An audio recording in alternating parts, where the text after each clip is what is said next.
kali ini adalah uji Q kuadrat.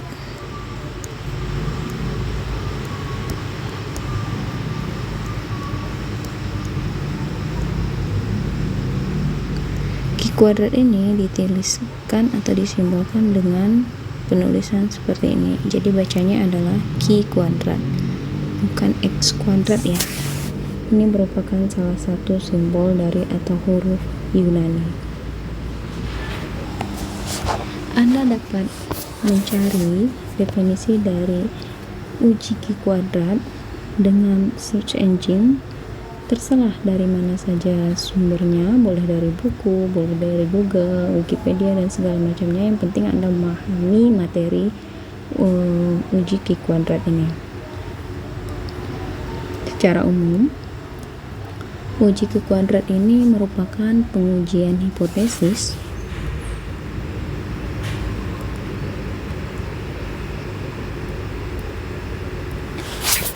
tentang perbandingan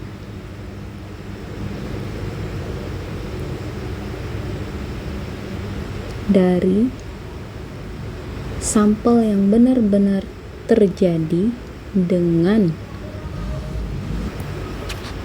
harapan yang diinginkan terjadi. Jadi kita tuliskan di sini perbandingan antara sampel dengan harapan. Nah, dalam hal ini kejadian yang benar terjadi pada sampel kita sebut dengan hasil pengamatan.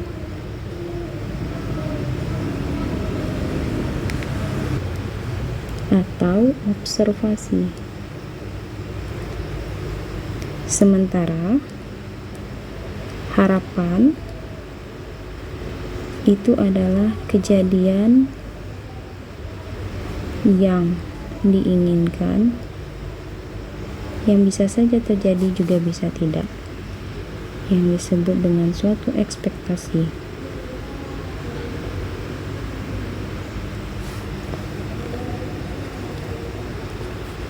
Maka dalam hal ini ada dua objek yang jadi pusat perhatian kita. Yang pertama adalah observasi, yang kedua adalah ekspektasi. Karena keduanya merupakan kejadian, maka banyak kejadian yang terjadi pada proses observasi ataupun ekspektasi itu disebut dengan suatu frekuensi, sehingga kita akan menyebutkan frekuensi observasi atau frekuensi pengamatan atau yang terjadi dengan simbol FO, dan frekuensi yang diinginkan atau ekspektasi kita simbolkan dengan FE, ekspektasi atau harapan ya. Ingat, O observasi atau pengamatan, E ekspektasi atau harapan. Hipotesis inilah yang akan kita bandingkan. Nah, dalam hal ini jika hasil pengamatan adalah sama dengan hasil yang diharapkan,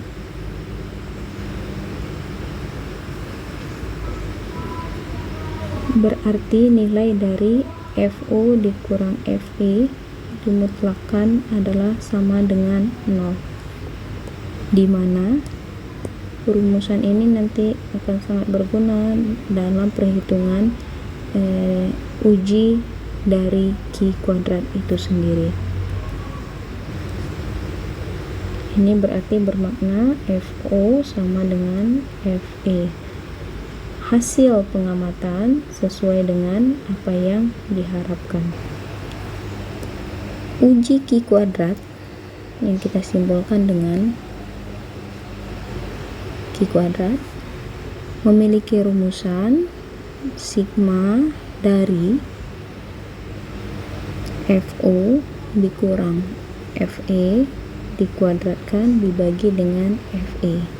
Seperti yang saya katakan tadi, FO sama dengan FE akan sangat terlihat dalam perhitungan nilai dari Q kuadrat itu sendiri. Nah, ini nanti kita sebut dengan nilai Q kuadrat hitung, dimana ketika kita mengambil keputusan tentang pengujian hipotesis, Q kuadrat hitung ini akan kita bandingkan dengan Q kuadrat tabel. Bisa saja nilainya lebih dari, bisa saja kurang dari, atau justru sama dengan. Seperti biasanya kita tahu bahwasanya akan ada kurva yang menyatakan tolak atau tidak tolak hipotesis 0. Ini bagian tolak H0, ini bagian tidak tolak H0. Dalam hal ini berarti kita tidak akan menolak H0 jika ditemukan Q kuadrat hitung kurang dari Q kuadrat tabel, karena nilai Q kuadrat tabel itu diletakkan pada posisi ini. Jadi silakan Anda cari tabel Q kuadrat,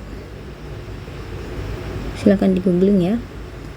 Nah, dalam melihat nilai Q kuadrat tabel nanti itu kita akan menggunakan degree of freedom, derajat bebas, itu akan sama dengan K dikurang M dikurang 1, dimana K adalah banyak kategori data sampel, M adalah jumlah nilai parameter yang diestimasi, dan DF adalah degree of freedom.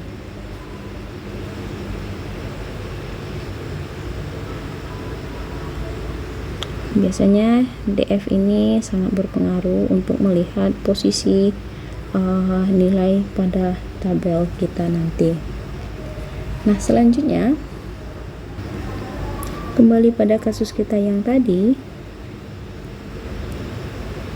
ketika nilai observasi sama dengan frekuensi ya, frekuensi ekspektasi, dalam perhitungan tabelnya atau DF-nya itu dinyatakan dengan nilai parameter yang diestimasi adalah sama dengan 0, sehingga DF kita berubah menjadi K dikurang 1 saja. Nah, untuk menggunakan uji Q kuadrat ini, kita sangat butuh menyajikan data yang kita punyai ke dalam bentuk tabel. Data harus disajikan dalam bentuk tabel. Dan tabel yang selama ini Anda buat itu hanyalah tabel 2 dimensi. Sementara untuk uji Q kuadrat ini terkadang kita membutuhkan lebih dari 2 jenis pengamatan, sehingga tabel yang kita pakai adalah tabel kontingensi. Tabel kontingensi bisa berupa 2 dimensi, 3 dimensi, dan seterusnya. Dalam hal ini, Anda dibutuhkan ketelitian dalam memahami konsep penulisan pada tabel tersebut dan harus bisa membaca data yang disajikan pada tabel kontingensi. Satu lagi, dalam memahami pembacaan data di dalam tabel ini, Anda sangat membutuhkan ilmu tentang matriks, di mana tabel yang disajikan adalah dalam bentuk baris dan kolom. Jadi harus pandai membaca matriks dan mengoperasikannya ya. Tapi kita hanya membaca matriks saja yang kita utamakan sekarang. Nah, selanjutnya nilai-nilai yang kita sajikan pada tabel kontingensi ini merupakan nilai-nilai observasi. Tolong dicatat, sangat penting sekali. Hanya nilai-nilai observasi saja. Sementara nilai ekspektasi itu harus kita hitung terpisah. Baik, untuk tabel kontingensi Anda ingat itu hanyalah nilai observasi. Ketika Anda membaca tabel kontingensi, jika terlihat perbedaan-perbedaan yang besar antara kolom ataupun baris pada tabel tersebut, maka hal ini sangat mendukung kita untuk menolak hipotesis yang menyatakan tentang suatu ketidakbergantungan atau keindependenan antara variabel. Apabila tabel kita memiliki R baris dan K kolom, sementara sampel kita banyaknya adalah N, maka nilai dari frekuensi harapan atau frekuensi ekspektasi baris ke I dan kolom ke J dapat dituliskan dengan rumus F harapan E ekspektasi ya, baris ke I dan kolom ke J, maka kita menuliskan F E I J. Ingat ini adalah penulisan matriks, silakan dibuka lagi materi perkuliahannya. Akan sama dengan sigma dari F observasi ke I titik dikali dengan sigma dari F observasi titik J dibagi dengan banyak sampel.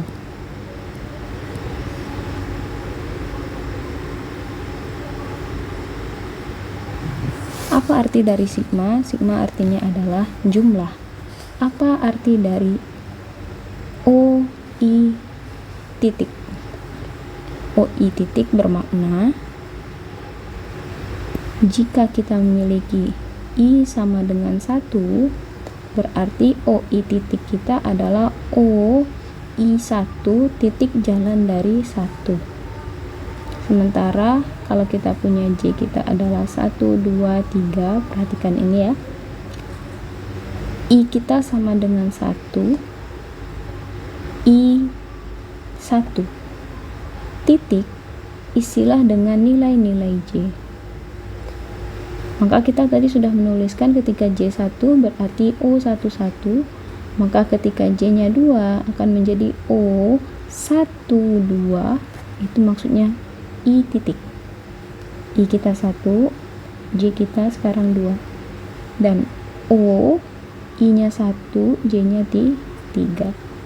Berarti kalau dibilang sigma F O I titik itu bermakna FO 11 ditambah FO12 ditambah FO13 kalau I sama dengan 1. Silakan difahami sama cara perlahan sehingga Anda menangkap apa maksudnya. Akan lebih mudah lagi ketika kita mengerjakan contoh nanti.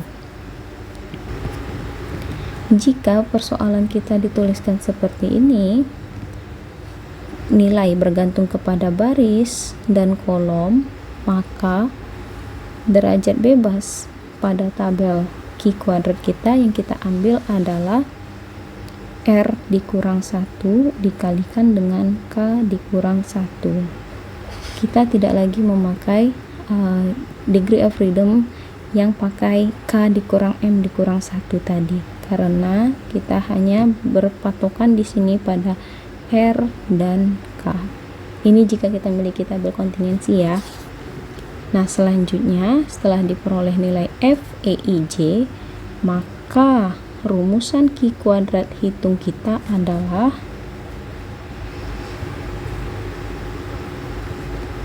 sigma dari FO dikurang FE dikuadratkan dibagi dengan FE, sama seperti yang sudah dituliskan tadi. Untuk memahami persoalan tentang Q kuadrat ini, mari kita lihat suatu contoh soal.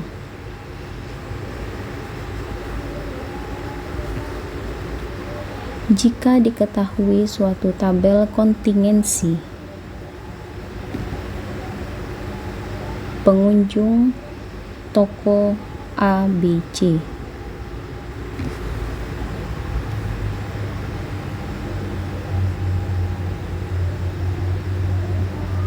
Baik, pengunjung toko itu dicatat, kita anggap misalnya pengunjung toko Android terbaru ya,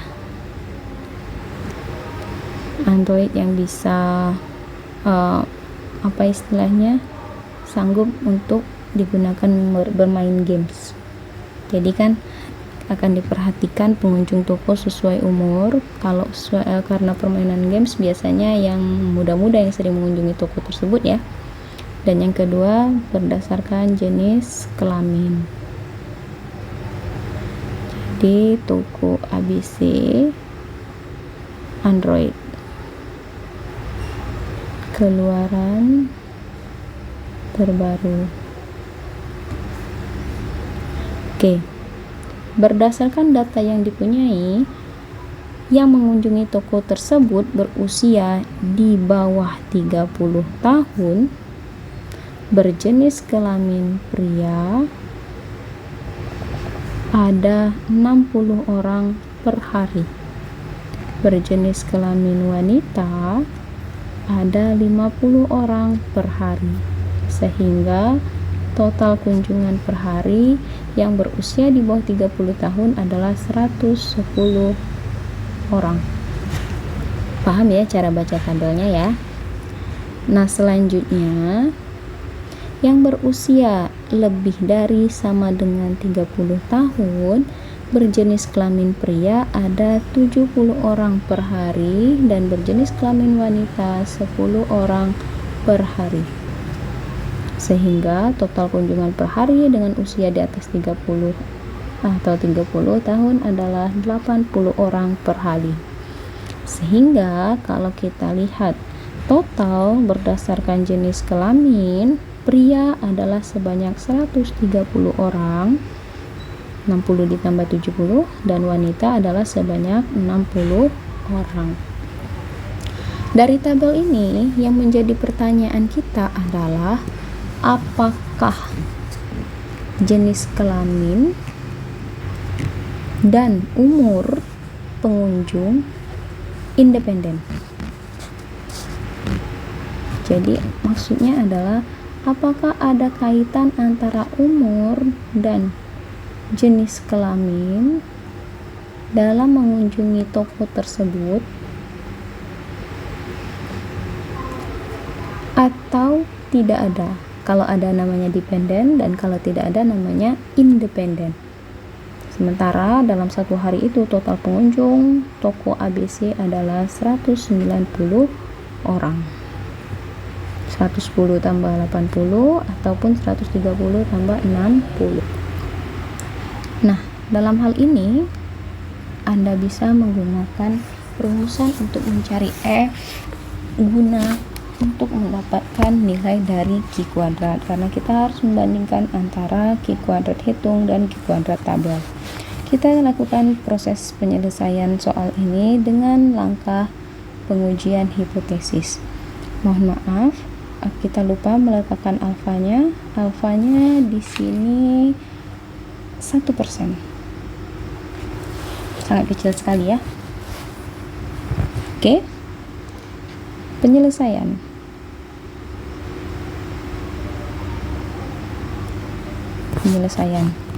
Dalam pengujian hipotesis, langkah pertama adalah menuliskan hipotesis kita. Apa H0 kita dan apa HA kita. H0 kita menyatakan bahwasanya umur dan jenis kelamin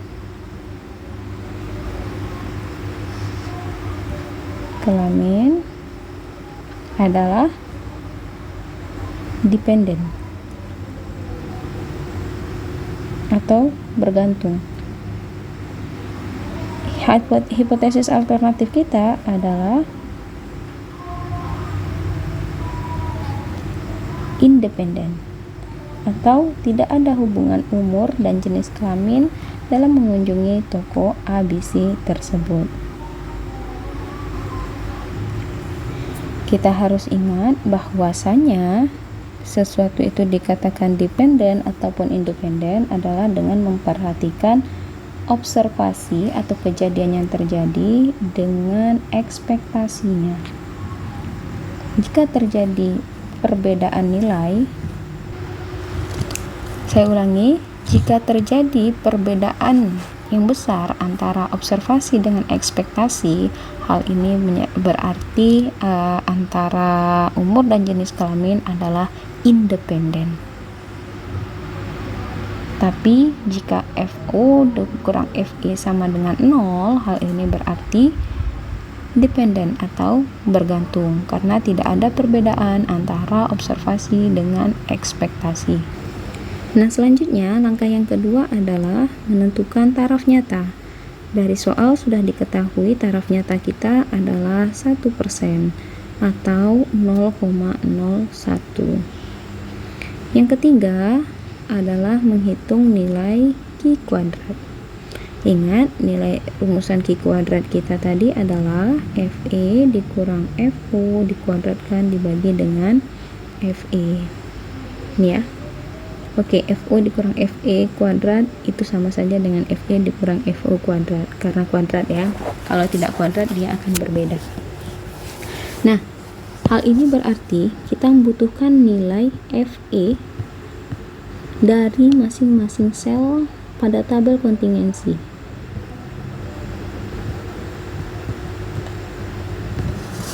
Kalau kita lihat data kita di sini, tabel kontingensi kita adalah berukuran 2 kali 2. 2 baris dan juga 2 kolom. Hal ini menunjukkan bahwasanya kita akan mempunyai data baris 1 kolom 1, baris 1 kolom 2, baris kedua kolom ke-1, dan baris kedua kolom ke-2. Hal ini berarti kita memiliki FE 11, FE 12, FE 21, dan FE 22.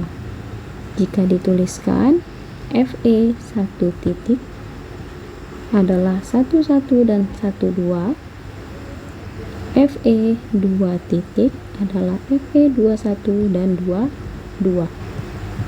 Hal yang serupa juga berlaku pada O, berarti kita memiliki FO dari masing-masing sel,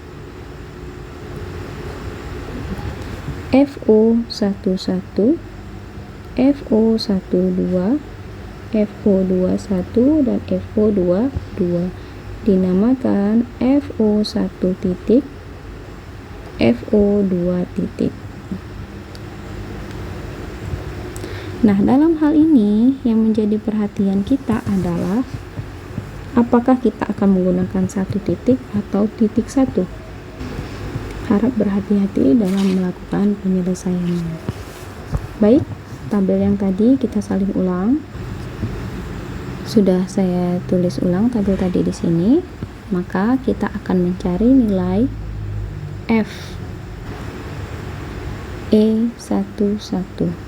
Ingat, FE adalah ekspektasi. Ingat, rumusan untuk mencari FE11 adalah sama dengan, saya sudah tuliskan di atas tadi, FEIJ itu adalah OI titik dan O titik J. Dalam soalan kita bermakna bahwasanya EI11 itu adalah I sama dengan 1 dan J sama dengan 1. Ingat penulisan matriks ya, baris dan kolom 1, 1 berarti ini I, ini J. Maka rumusannya adalah sigma F O I titik dikali dengan sigma F O titik J dibagi dengan N. Karena I kita adalah 1, kita memiliki rumusan sigma F FO1 titik dikalikan dengan sigma FO titik, J kita juga 1, berarti 1 dibagi dengan N. Jika kita jalankan rumusan ini, maka hasilnya adalah N sigma FO1 titik bermakna FO1 1, sigma bermakna tambah FO1 titik berarti 1 sekarang 1 2 dikalikan dengan FO titik 1, titiknya isi 1, satunya yang ini salin, ditambah FO titiknya diisi 2, satunya tetap. Paham? Maka kita isikan dengan, Anda perhatikan, N kita adalah 190. Selanjutnya FO11. Tadi sudah saya jelaskan, tabel adalah nilai observasi. Karena banyaknya itu disebut dengan frekuensi, maka tabel adalah frekuensi observasi, FO. FO11 berarti yang ini, FO11. Saya ganti warnanya. Ini. Dan FO12 ini 1 2. Maka FO11 tambah FO12 adalah 60 ditambah 50 sama dengan 110. Langsung saja tulis 110 dikali FO11 60 dan FO21 adalah 70. FO11 tambah FO21 berarti totalnya 130. Jadi inilah nilai Fe11. Silakan dicari dengan menggunakan kalkulator. Berapakah nilai Fe11? 75,26.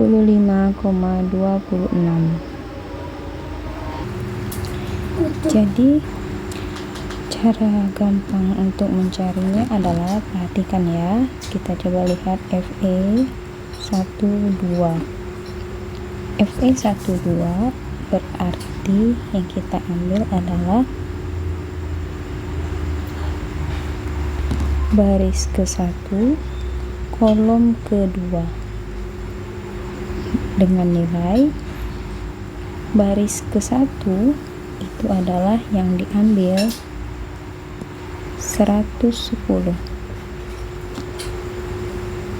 dikali dengan kolom kedua itu yang diambil adalah 60 dibagi dengan 190, maka akan kita peroleh nilai 54,74. Selanjutnya, untuk mendapatkan nilai Fe21 berarti yang kita ambil adalah baris kedua kolom ke-1. Baris kedua berarti 80 dikalikan dengan kolom ke-1 130 dibagi dengan 190 akan diperoleh 54,74. Sepertinya saya ini keliru, 34,74, dan Fe22 sama dengan baris kedua kolom kedua bagi 190, yakni 25,26. Nilai Fu jelas yang berada pada tabel. Saat ini berarti Fu11 bernilai FO1 titik bernilai FO11 ditambah FO12, yakni 60 ditambah 50 adalah 110. FO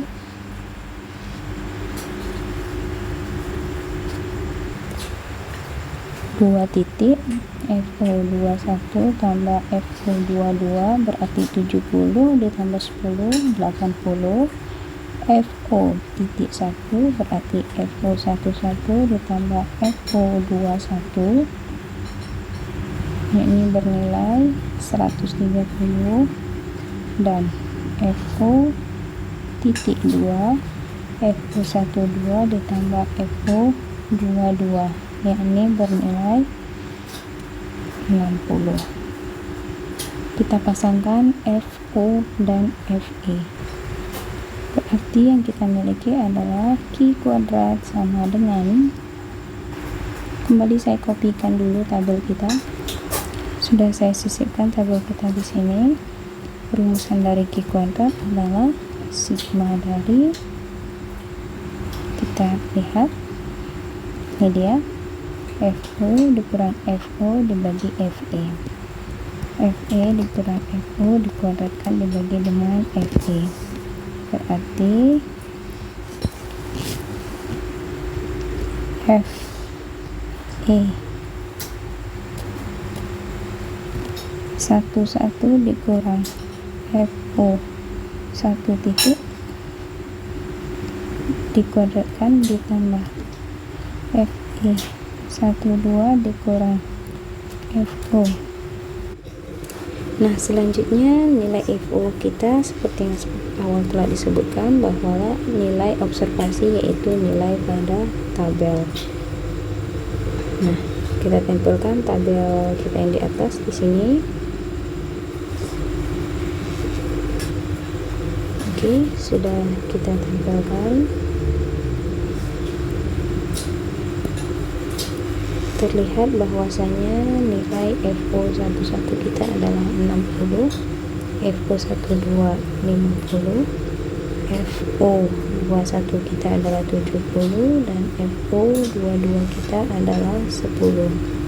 Selanjutnya kita butuh untuk mencari nilai Q kuadrat hitung dengan menggunakan rumus sigma dari FE dikurang FO dikuadratkan dibagi dengan FE. Hal ini kita tinggal mengikuti indeks masing-masing, berarti FE11 dikurang FO11 dibagi dengan FE11 ditambah, itu maksud sigma kita. Ini jangan lupa dikuadratkan. Yang kuadrat hanya yang pembilihnya saja. Selanjutnya FE12 dikurang FO12 kuadrat dibagi dengan FE12,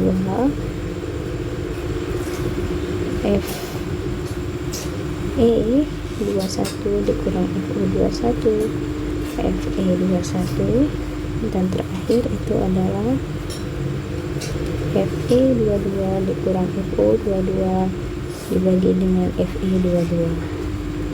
Kita lakukan perhitungan. Di sini kita butuh nilai FE dan FO. Oke. Ingat, tuliskan nilai FE 75,26. Mana saya tulisnya? 75,26 11 plus 1 60. 75,26 dikurang 60 kuadrat dibagi 75,26, ini 11 ditambah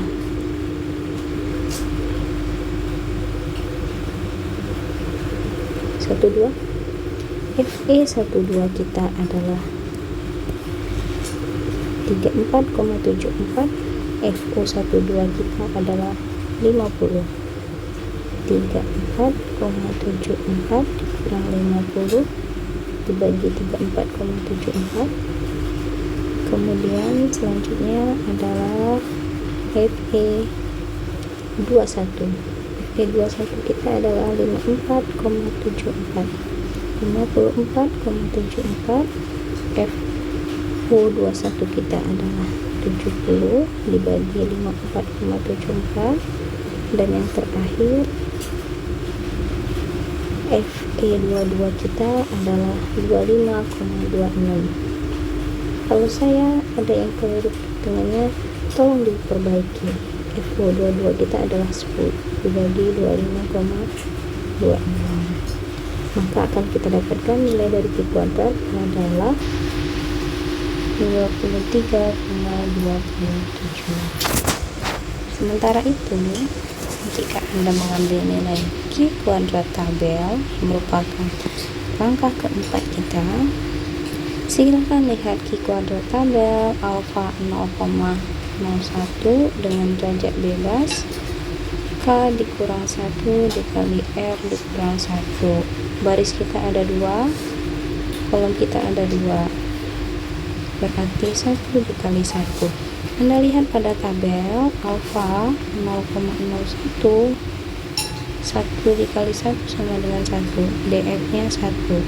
Cari nilainya di sini, maka kita akan mendapatkan nilai tabel kita adalah 6,635. Jika kita lukiskan 6,635, ini tabel, dan hitungan kita adalah 23,27, berada pada wilayah pola panas. Jadi yang pertama, kesimpulan kita adalah antara usia dan jenis kelamin adalah independen. Oke, selamat memahami perkuliahan hari ini, dan sekali lagi jika saya ada yang keliru mohon diperbaiki. Silakan hitung ulang, mungkin saja saya ada yang salah ketik kalkulator saya ataupun Excel yang saya gunakan. Oke, saya akhiri.